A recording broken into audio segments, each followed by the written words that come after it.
Hello mga igsoon, mayong adlaw kaninyong tanan. Dinhi ni videoha atong pagahisgutan ang among pagpagkaginabi sa usa ka tawo nga gigamit og gipuy-an sa balaag espiritu sa kamatuoran. Ug sa dihang nangutanak kaniya ang usa sa akong kauban sa polo nga pwede ba nga ang tawo ikaduha bautismuhan o makaluwas ba sa usa ka tawo ang pagpabautismo? Kay karon mga igsoon, nasayod kamo nga karong panahon na daghan na kaayo relihiyon ug nangalibog na hinuon ang mga tao kung kinsa bagayod ang Dios. Asa ba ang Dios ug unsay kabubuton sa Dios? Daghan kayo kitag tinuhan apan usa ra may Dios. Mga igsoon, kinantanan nga gipanulti sa ka tawo nga gigamit sa espiritu sa kamatuoran. Ngari kanamo anaagad kanya kana nasulat sa balaang kasulatan.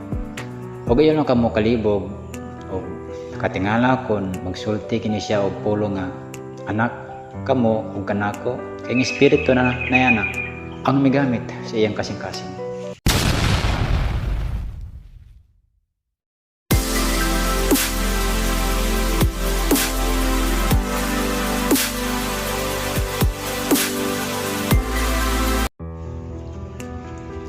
Ako'y pangutana, pwede ba nga ang tao kaduha mo bautismuhan? Makaluwas ba ang bautismo? Ang bunyag o bautismo, kung nabunyagan na mo sa espiritu, diba? Siwa ng bunyag man pinagi sa tubig, kaya ang unang kalibutan kaniyatong ilaglag man sa tubig. Nagpabunyag ang anak ni Juan aron mamunyag usab siya sa espiritu kalayo. Sa dayon niyang pagkamatay, gibili niya sa apostoles ug bunyagi ninyo kini. Gibili niya ang pagpabunyag sa mga apostoles. Kung wala ka ug bunyag, kaya ang imong pangalan ana-ana man, nahimo naman kang Kristiyano. Dili makaluwas kanimo kung kapila ka gibunyagan. Kay igo ramang nasulat ang imong pangalan dito. Ang tawag ka Kristiyano, kay kaniadto mga pagano man kamo, mga Hudyo, karaang kasabutan. Kay taas man og karbo ang mga tao pinagi sa kahakog, dili mapugnan sa ilang kailipkon. Ipadala ang anak aron mawala ang tunglo kaninyo. Ibunyagan mo sa espiritu kalayo. Itagaan og tanan. Tanan na mosulod sa inyong mga baba, limpyo na ka na. Gawas ang magawas niya na. Kay gikan ka na sa kasing-kasing. Ang bunyag, pilit makaluwas ka ninyo. Kay maamang ka na ang pagpamatuan. Magibunyagan ka mo sa espiritu kalayo. Kamo ang pagpamatuod niya na nga tinuod bagyod ka mo Kristiyano. Kung magbuhat ka mo sa inyong ipamulong, unsa man ay ang gisugod kaninyo, nakahadloki ninyo ang Diyos. Higugma ang Diyos, higugma ang inyong isigkaingan sama sa imong kagalingan. Ang nagsulti nga siya nagabunyag o siya makaluwas, kinsa man ay ang Diyos. Nakabalo ba rin siya kung asa siya paingan? Igo na ang pagbunyag kaninyo pinagi sa espiritu. O katong tao kagibunyagan sama kaninyo. Kamu ang pagbuhat nga mahimo gyud kamong tinuoray nga Kristiyano. Kay walay makaluwas kaninyo. Kay sama kamo nga tao pinunyagan usab.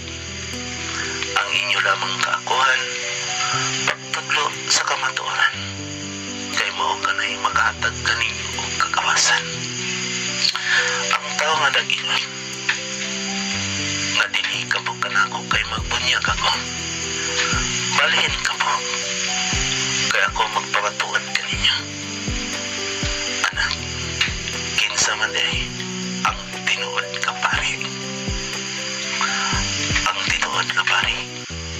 naghalad o mga buta o piyang nga banadap.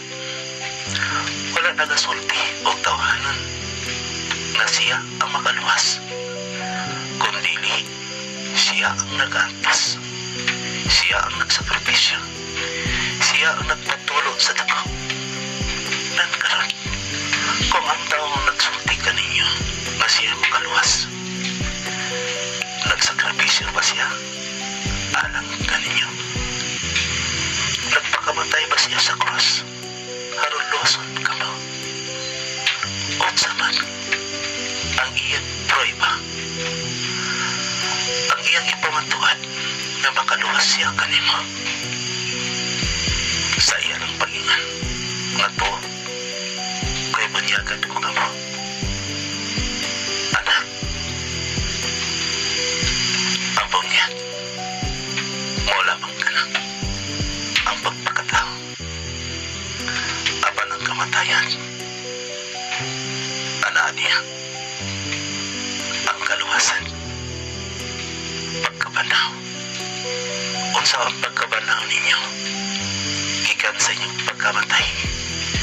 Di ba na nga sa balang kasulatan, nagapuyog kamo sa kalibutan at sa kalibutan puno sa mga pagsulay o tawanan. Ano na kami mga sala, ang nagbuhat og sala sama ra na nagpatay sa iyang kaugalingong lawas. Kung magbuhat ka mo, gabay kong maon, mapasailoan, mapaubsanan, andam po sa kabisyo para sa uban. Mabanaw ka mo o mabuhi. Diya makita ang inyong kaluwasan, pinaagi sa inyong pinuhatan. Tama pa ko. Salamat ka ninyo.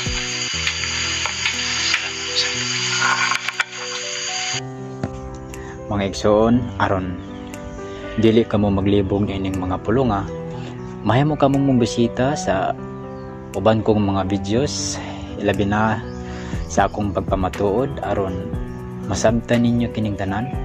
Kay nasayod ako nga kadaghanan nga anak kaninyo nagalibog pa ni ining mga butanga. O kung dili, pwede kamo mo comment sa comment section kung aduna kamoy mga pangutana. Og salamat kaninyong tanan.